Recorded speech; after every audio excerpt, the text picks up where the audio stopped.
మనందరం ఒక ఊరు నుండి ఇంకో ఊరు చేరడానికి ఒక రైలు ప్రయాణం సాగిస్తున్నప్పుడు ఏ విధంగా అయితే ప్రయాణికులం రాత్రిపూట రైలు ఎక్కగానే నిశ్చింతగా నిబ్బరంగా గుండెల మీద చేయి వేసుకుని మరుసటి రోజు ఉదయం ఆ ఊరు చేరుకుంటామనేటువంటి పూర్తి విశ్వాసంతో ఎంత హాయిగా నిద్రపోతామో దానికి కారణం ఒక ఇంజను ఆ బోగీలన్నిటికీ అమర్చిపెట్టి ఉండడం, ఆ ఇంజను సమర్థవంతంగా ఉండడం, ఆ ఇంజన్ని నడిపేటువంటి డ్రైవరు కూడా సమర్థవంతుడై ఉండడం మనందరి నిశ్చింతతకు కారణం, మనందరూ హాయిగా పడుకునేదానికి కారణం. అలాగే ఈరోజు 120 కోట్ల మంది ఈ భారతదేశంలో హాయిగా బ్రతకాలంటే, ప్రశాంతంగా బ్రతకాలి అని అంటే కూడా మనల్ని నడిపించేటువంటి ఒక వ్యవస్థ, పటిష్టమైన వ్యవస్థ కావాలి. ఆ వ్యవస్థ ఒక రాజకీయ వ్యవస్థ. ఆ రాజకీయ వ్యవస్థ ఈరోజు మనందరికీ ఎదురుగుండా కనపడుతుంది. ఎలాంటి గందరగోళ పరిస్థితిలో ఉందో, ఎలాంటి ఒక అయోమయమైనటువంటి వాతావరణంలో ఇరుక్కుపోయిందో. ఇప్పుడు ఈ గందరగోళం నుండి, ఈ అయోమయం నుండి ఈ 120 కోట్ల మంది జనాభాని తప్పించి ఒక నిర్దిష్టమైన మంచి ప్రణాళికలతో, మంచి ప్రాతిపదికలతో ఈ దేశాన్ని, ఈ ప్రజలని నడిపించగలిగేటువంటి సమర్థవంతమైనటువంటి నాయకత్వాన్ని ఎంపిక చేసుకోవడంలోనే మనందరి బాధ్యత పూర్తిగా కేంద్రీకరింపబడింది.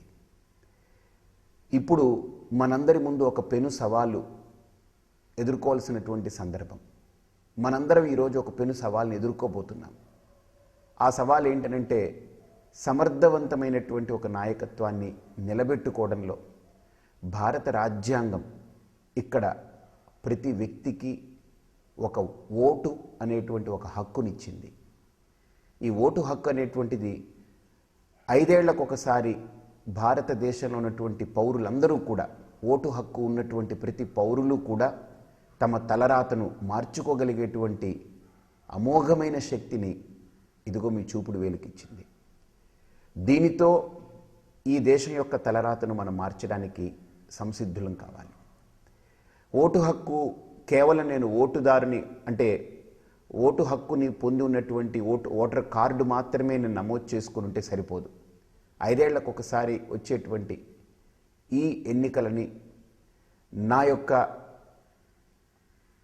భవిష్యత్తుకి ఒక ప్రాతిపదికగా నేను భావించగలగాలి. ప్రతి ఓటరు కూడా విధిగా వెళ్ళి ఓటు నమోదు చేయాలి. ఓటు నమోదు చేసినప్పుడే మనందరికీ కూడా రేపు ఒక నాయకుడిని ప్రశ్నించే హక్కు ఉంటుంది. కాబట్టి ఒక సమాజంలో ఒక సన్యాసిగా ఈ స్వామీజీ ఏమిటి దీని గురించి మాట్లాడుతున్నారని మీరు భావించవచ్చు. మనందరికీ మార్గదర్శకుడు శ్రీకృష్ణుడు. ఆయన భగవద్గీత నేర్పినప్పుడు కూడా భగవద్గీతను కేవలం ఒక ఆధ్యాత్మిక దృక్పథంతో నేర్పి అర్జునుడికి సన్యాసం ఇచ్చి మూలన కూర్చోమని చెప్పలేదు. కర్తవ్యాన్ని బోధించాడు, సామాజిక స్పృహను అందించాడు, ఆ సమయంలో తను ఆచరించవలసినటువంటి ధర్మాన్ని ప్రబోధించాడు. ఆ భగవద్గీతను అధ్యయనం చేసి ఆ భగవద్గీతను వాడవాడలా చెప్పేటువంటి ఒక గీతాచార్యుడి యొక్క అనుయాయుడిగా, భారతదేశంలో ఉన్నటువంటి ఒక పౌరుడిగా, ఈ సమాజంలో బ్రతుకుతున్నటువంటి సంఘజీవిగా నాది బాధ్యత అని నేను కూడా మనస్ఫూర్తిగా భావించాను. కాబట్టి సమాజంలో ప్రతి వ్యక్తి ఈ ఓటు వేసేటువంటి అంశంలో ఏ మాత్రము వెనకడుగు వేయకూడదనేటువంటి ఒక ఆలోచనను రేకెత్తించాలి అని ఒక సమాజంలో ఒక సభ్యుడిగా నా బాధ్యతగా నేను స్వీకరించి మీ అందరి ముందుకు వచ్చాను. కాబట్టి ప్రతి ఒక్కరం ఓటు వేద్దాం. నేను కూడా ఓటు వేయనున్నాను. ఎందుకనంటే నేను చేస్తే ఇంకొకరికి చెప్పడానికి కూడా అవకాశం ఉంటుంది. కాబట్టి తప్పకుండా ప్రతి ఒక్కళ్ళం ఈ ఓటుని వినియోగించుకునే దానికి మనం పాటుపడాలి. అలాగే మనందరం కూడా మన భవిష్యత్తుని, మన పిల్లల యొక్క భవిష్యత్తుని విద్యార్థులు కానీ, అలాగనే వ్యాపార రంగం కానీ, విద్యారంగం కానీ, ఇతరత్ర అన్ని రంగాలు కూడా మనం చూస్తున్నాం. ఒక అనిశ్చితమైనటువంటి వాతావరణం నెలకొని, ఒక గందరగోళం అయోమయమైనటువంటి వాతావరణంలో ఈరోజు బ్రతుకుతున్నాం. ఇవన్నీ తొలగిపోవాలి, ఈ కారుమబ్బులన్నీ తొలగిపోవాలి, భారతీయ సంస్కృతి పరిడవిల్లాలి అని అంటే ఇది దేదీప్యమానంగా అభివృద్ధి చెందాలి అని అంటే దీనికి ప్రతి యువత, ప్రతి యువతి ముందుకొచ్చి ఓటు వేయాలి. అందుకే మీకు మొదటి నుంచి చెప్తూ ఉన్నాను, మన దేశం యొక్క భవిష్యత్తుని మార్చుకోగలిగేటువంటి శక్తిని భారత రాజ్యాంగం మన చూపుడు వేలుకి ఇచ్చింది. చూపుడు వేలు అని అంటే ఓటు వేసిన తర్వాత మనకు దీనికి ఒక గుర్తు ఉంటుంది, అది ఈ చూపుడు వేలుకు మాత్రమే ఇస్తారు. అంటే ఈ చూపుడు వేలుతో ఎవరైనా పిలవడానికి మనకు ఒక ఆలంబనం ఇది. అలాగనే బొటన వేలు కూడా ఒకదానికి ప్రమాణం. దేనికేనంటే ఇది మన ఉనికిని తెలియచెప్పడానికి మనం వేసే వేలుముద్రకి ఇది మన ఉనికిని తెలియచేస్తుంది. అందుకే బొటన వేలు వాడుతాం. ఈ చూపుడు వేలు దేశం యొక్క ఉనికిని, దేశం యొక్క అభ్యున్నతిని చాటుకునేదానికి చూపుడు వేలుకి ఆ శక్తిని భారత రాజ్యాంగం మనకు అందించింది. కాబట్టి ప్రతి ఒక్కరూ మర్చిపోకండి.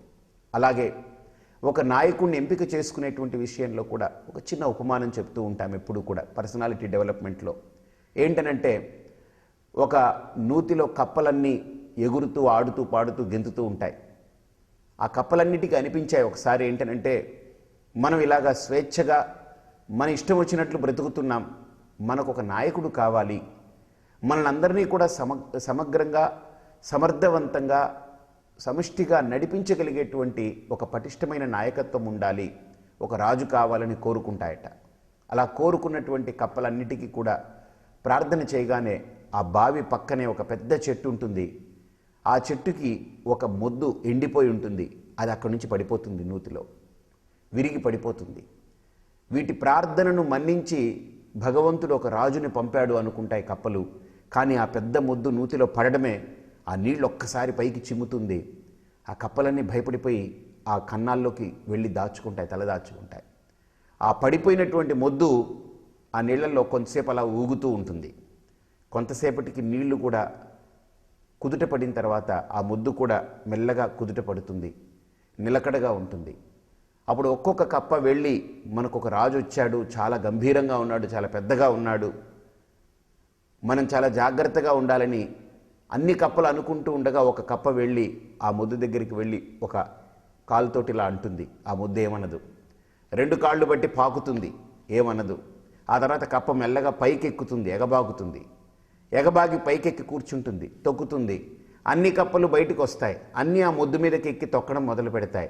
ఆ కప్పలు అనుకుంటాయి ఇది నాయకుడు కాదు, ఇది మొద్దు నాయకుడు అనుకుంటుంది.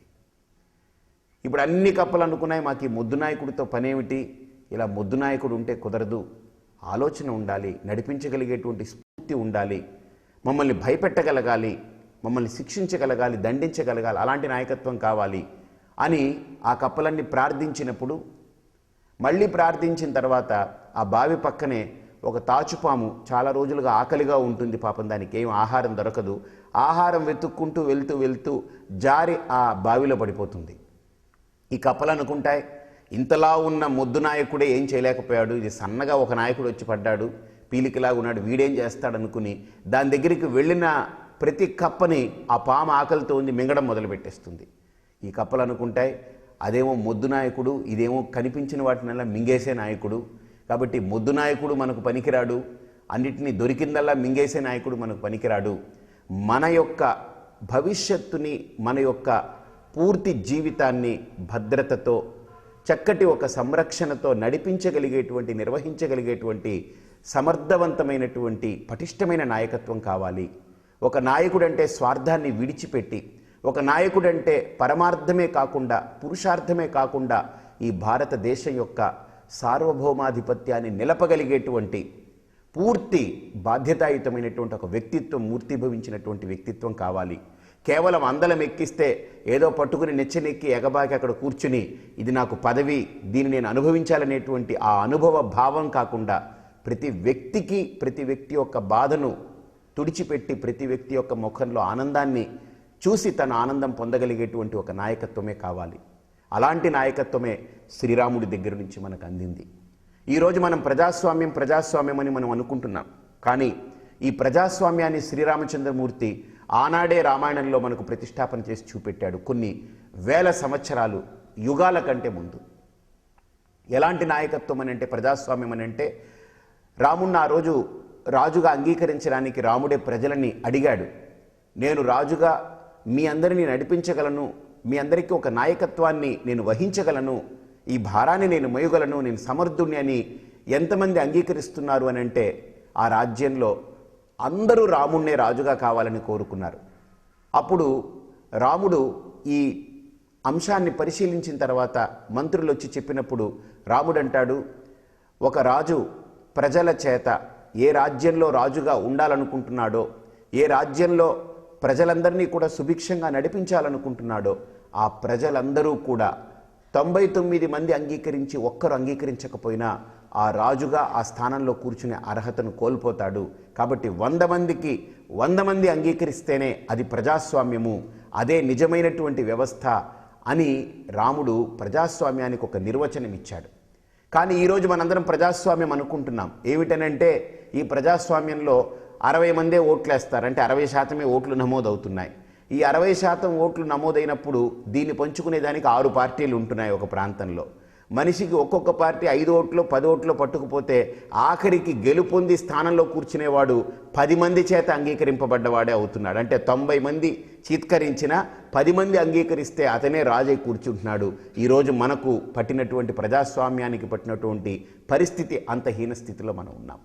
కాబట్టి ఆనాడు ప్రజాస్వామ్య వ్యవస్థ సమాజంలో ఉండే 100 మందికి 100 మంది అంగీకరిస్తేనే ప్రజాస్వామ్యమని రాముడు రాసినటువంటి చరిత్రని మళ్ళీ మనం పునరావృతం చేసుకోవాలి.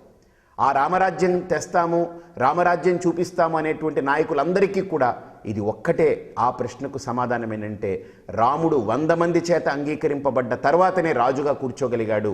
మీరు ఎంతమంది చేత అంగీకరింపబడి ఆ స్థానంలో కూర్చుని దానికి సిద్ధమవుతున్నారు? కాబట్టి ఏ ప్రలోభాలకి ప్రజల్ని లొంగ తీసుకోకుండా, ఏ రకమైనటువంటి లోభాలని వాళ్ళకి మభ్యపెట్టి వాళ్ళకి చూపెట్టి వాళ్ళని వశపరుచుకోకుండా ఒక రాజు అనేటువంటి వ్యక్తి, ఒక నాయకుడు అనేటువంటి వ్యక్తి సమర్థవంతంగా ప్రజలని మంచి మార్గంలో నడిపించాలనే సత్సంకల్పమే ఆ వ్యక్తిని ఏమి ఇవ్వకపోయినా ఈ దేశం గెలిపించుకోగలదు. ఈ దేశం వెనక ఒక చరిత్ర ఉంది, ఒక ధర్మం ఉంది, మహర్షుల యొక్క ఆత్మ స్పందిస్తూ ఉంటుంది. ఈ దేశం వెనక కేవలం సిరి సంపదలు మాత్రమే ఉన్నాయి, భోగభాగ్యాలు మాత్రమే ఉన్నాయనుకోకండి. మహాత్ముల యొక్క తపస్సు పనిచేస్తూ ఈ దేశాన్ని కాపాడుకుంటూ ఉంది.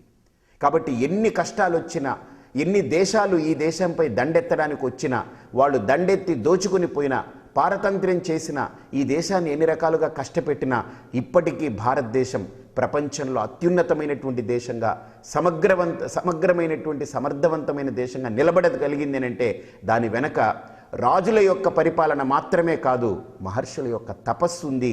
ఇది మర్చిపోవద్దు. ఇది కలకాలం ఈ భారతదేశాన్ని కాపాడుకుంటుంది. ఒక మహోన్నతమైనటువంటి వ్యక్తిత్వానికి నాంది పలికేటువంటి సమయం వచ్చింది. కాబట్టి ఉన్నతమైన వ్యక్తిత్వాన్ని మీరు బాగా పరిశీలన చేసుకోండి, అవలోకన చేసుకోండి. ఇంకొక ఉపమానం మీ ముందు పెట్టి ఈ కార్యక్రమాన్ని మీరందరూ అర్థం చేసుకునేలా మీ ముందు ఉంచుతాను.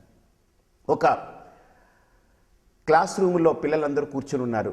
ఒక స్క్వాడ్ వచ్చి, పరీక్షాధికారి వచ్చి పిల్లలందరినీ పరీక్షించాలి. వీళ్ళ ఆలోచన, వీళ్ళ దృక్పథం ఎలా ఉంటుంది, వీళ్ళల్లో సృజనాత్మకత ఎలా ఉంది, వీళ్ళల్లో ఒక చాకచక్యత ఎలా ఉందో పరీక్షించాలనుకుని ఒక పరీక్షాధికారి 20 మంది విద్యార్థులు ఉన్నటువంటి ఆ క్లాస్ రూమ్లో తరగతి కక్షలోకి వచ్చి ఒక్కొక్క విద్యార్థి దగ్గర ఒక ప్రపంచ పటాన్ని పట్టుకొచ్చి దాన్ని ముక్కలు ముక్కలుగా చించి కుప్పపోశాడు.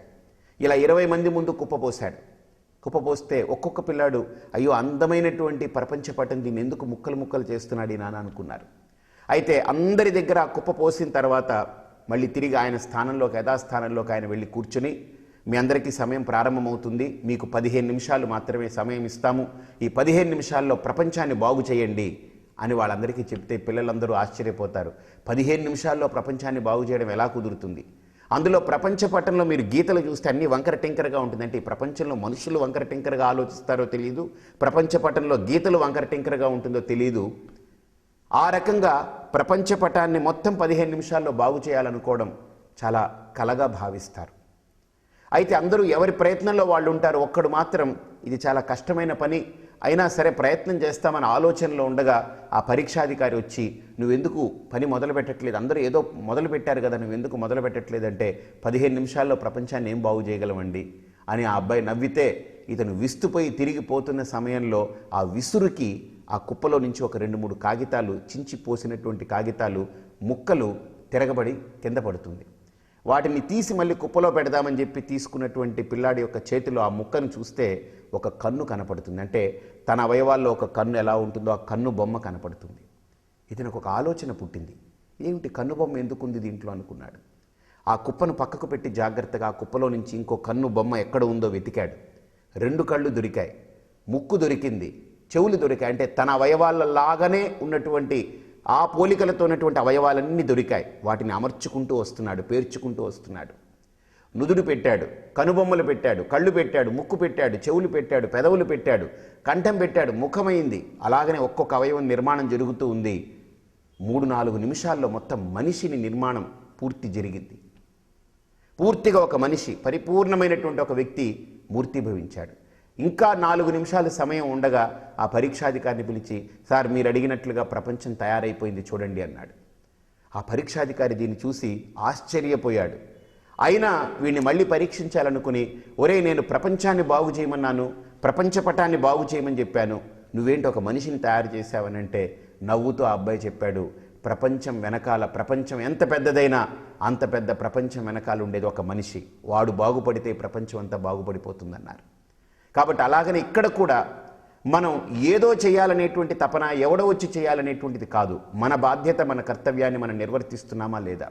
కాబట్టి ఓటు వేసే రోజున ఎండ అనుకోవద్దు, ఆ రోజు విపరీతమైన రద్దీగా ఉందని అనుకోవద్దు, లైన్లో నిలబడాలే గంట సేపని అనుకోవద్దు. మనం సినిమాలకు వెళ్తే గంటల తరబడి నిలబడుతున్నాం, రైల్వే స్టేషన్లో గంటల తరబడి నిలబడుతున్నాం, బస్టాండ్లో నిలబడుతున్నాం, హోటల్కి వెళ్తే నిలబడుతున్నాం, లేకపోతే కాలక్షేపానికి పార్కులో 2-3 గంటలు కూర్చుంటాం. ప్రతి దానికి మనం సమయాన్ని విచ్చలవిడిగా ఖర్చు పెడుతున్నాం. కానీ ఆ ఒక్క రోజు మాత్రం సమయము కాలక్షేపం అయిపోతుంది, కాలం వృధా అయిపోతుంది. లేకపోతే ఎందుకులే మనం ఇంట్లో పడుకుందామని ఆ రోజు ప్రభుత్వం సెలవు ప్రకటించింది ఓటు వేయడానికి. ఈ దేశాన్ని బాగు చేసుకునేటువంటి అవకాశాన్ని ప్రభుత్వం మనకు అందించింది. కాబట్టి భారత రాజ్యాంగం మనకిచ్చింది. కాబట్టి ఆ రోజున నిలబడి 1 గంట నిలబడ్డా, 2 గంటలు నిలబడ్డా, ఆ వరుసలో నిలబడ్డప్పుడు ఈ దేశం కోసం ఆలోచన చేయండి. ఈ దేశం భవిష్యత్తు ఎవరి వల్ల మార్పు వస్తుందో ఆ వ్యక్తిని మనం గెలిపించుకోవాలనేటువంటి సమర్థవంతమైన ఆలోచనల్ని, పరిపుష్టితో కూడుకున్నటువంటి అవగాహనని పెంపొందించుకొని మీ చూపుడు వేలుకున్నటువంటి శక్తిని చాటుకోండి. మీ ఉనికిని మీరు చాటండి, ఓటు వేయండి. ఈ ఓటు ద్వారా మీ భవిష్యత్తే కాదు, భావి తరాల భవిష్యత్తు, అలాగనే మన భారత మాత యొక్క భవిష్యత్తుని కూడా కాపాడి దాన్ని ఒక సమృద్ధిగా, సమర్థవంతమైనటువంటి స్థితికి చేర్చగలిగే హక్కు ఓటు. ఆ ఓటుని అందరూ వినియోగించుకొని తప్పకుండా ఈ ప్రజాస్వామ్యాన్ని కాపాడండి. మీ ఓటుని మీరు ఖచ్చితంగా వేసి ఆ రోజు మీ హక్కుని మీరు పొందండి. ఓటు వేస్తేనే మనకి ఈ దేశానికి పౌరసత్వం కానీ, వారసత్వం కానీ ఉందని చాటుకునే దానికి హక్కు. కాబట్టి తప్పకుండా అందరూ ఓటు వేయండి. ఈ భారతదేశాన్ని కాపాడండి. స్వస్తి.